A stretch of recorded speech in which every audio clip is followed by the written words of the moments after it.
Scan now. Meet Sovi, your new AI study buddy. Euler's method can look messy, but this one moves fast. Start at x equals 1, take 2 half-step updates, and land on f of 2. Start with x equals 1, y equals 2. Plug into dy over dx equals 3y minus 4x, so the slope is 3 times 2 minus 4 times 1, which is 2.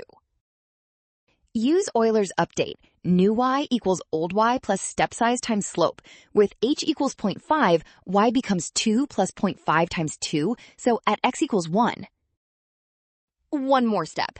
At x equals 1.5, y equals 3, the slope is 9 minus 6, or 3, so y becomes 3 plus 0.4.